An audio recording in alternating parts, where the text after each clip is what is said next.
Who will Tom Brady be throwing the ball to Monday night in the Meadowlands? I'm Alex Barth, joined by Evan Lazar. This is Patriots Press Pass. And Evan, Josh Gordon hasn't practiced all week. I think it's safe to assume that he's going to be inactive or at the very least extremely limited Monday night. We got one more chance for him tomorrow. If he practices tomorrow, there's a chance that he plays. Right. Yep. Julian Edelman, he's been practicing. He's limited. He's still dealing with an injury. Philip Dorsett missed the last game. He's still limited. He's still dealing with an injury. And bang, there's the Patriots' top three weapons, all dealing with some sort of injury. Gordon, we'll just kind of put him to the side right now. Like we said, if he doesn't practice, he's not going to play. Edelman and Dorsett, what are the expectations for them Monday night? Are the Patriots going to limit them? How available will they be to Tom Brady and Josh McDaniels as a play caller? I think Edelman's a full go. I think that he's playing through this injury, the chest issue.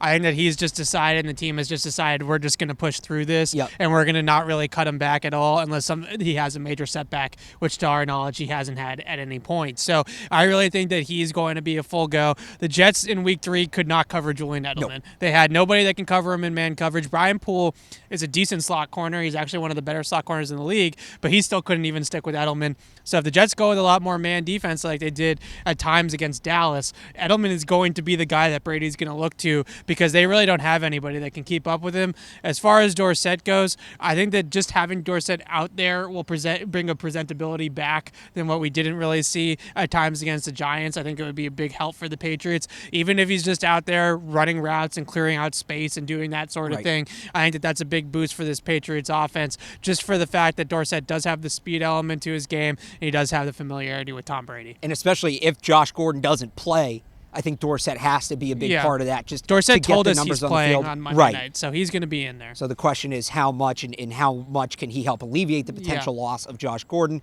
This edition of the Patriots Press Pass is brought to you by HelloFresh. For pre-measured meals and seasonal recipes delivered right to your door, visit HelloFresh.com/CLNS80 and use the code CLNS80 for $80 off of your first month. So Dorsett and Edelman expected to play, but we don't know how much Dorsett will be available. Again, Gordon expected not to play. That means here we go again.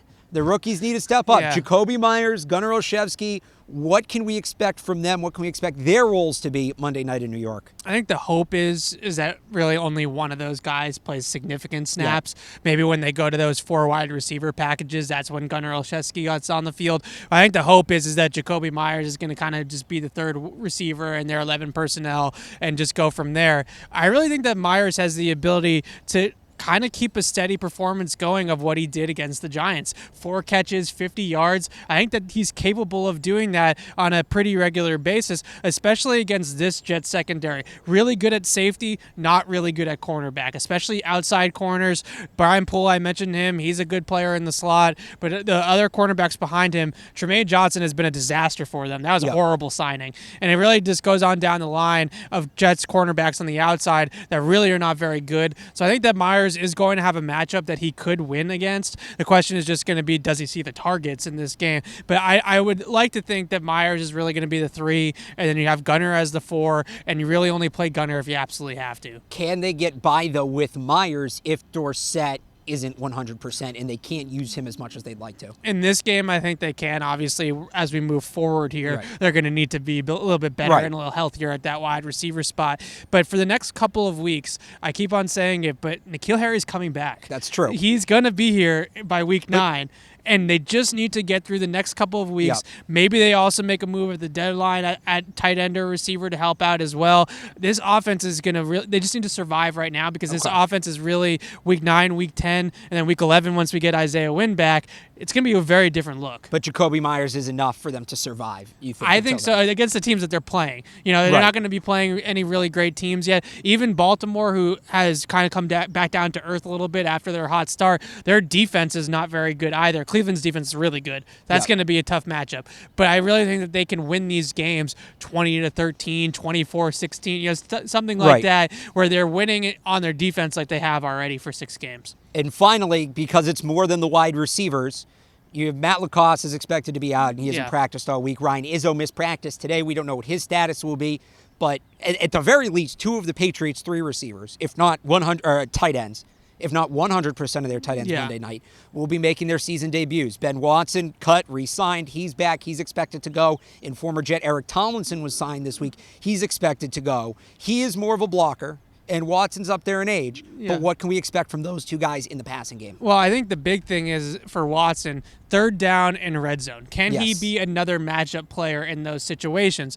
I think that's really the key for the Patriots. If Ben Watson can challenge linebackers in coverage, make those guys respect those routes from the tight ends on the inside, and move them off the line of scrimmage a little bit and let them, prevent them from keying on the run as much as they are right now, then that's going to be a big help for the Patriots offense moving forward. Really, they need another guy in receiver, whether it's tight end or wide receiver, that can win a one-on-one matchup. Yep. Who can win that one-on-one matchup across the board when teams go man-to-man. If Ben Watson can just be that guy in situational football, third down, red zone, big plays in the fourth quarter, that's going to be a big lift for this team. He doesn't need to come out here and be Gronk, right? He just needs to catch a couple of big third down conversions, catch a touchdown in the red zone, something like that, and it's really going to be a big boost. And I'll just say this real quick on Tomlinson, since we're not doing a fullback video. The Patriots, maybe we'll tomorrow, so tune back in. But I will say this for now. I actually think he's going to play a decent amount because you remember back, was it 2015 when Devlin missed the season? He's a huge dude. Devlin missed season in 2015. They didn't bring in another true fullback. Joey Josepha played a little bit, but it hurt their offense. So I think Tomlin is a great signing because he kills two birds with one stone. He's going to be able to give them some reps at fullback and a tight end. And I wonder, last couple of years, they started to throw the ball to James Devlin a little bit more. Tomlinson's a more accomplished receiver than Devlin is. It's not on tape at all. So, in a week like that, I'm not saying that they're going to come out, in a playoff game and throw the ball to Eric Tomlinson as a fullback 5 times. Right. But in a game like this, where you mentioned they just have to survive, and they're limited at wide receiver, no Josh Gordon, Dorsett's hurt, Edelman's hurt, maybe this is the game you do it. If you have to throw the ball to Eric Tomlinson 5 times in a game, this might be it. Because again, if it gets you by, it gets you by. Okay, maybe 2 or 3 times. You know what I'm saying. But you know what I'm saying. One angle to support your argument here: the Jets' defense this season against 2 tight end sets has struggled. Gave up 8.4 yards per attempt against 2 tight end sets. Last week against Dak and the Cowboys had a couple of big plays, big chunk plays out of 2 tight end sets.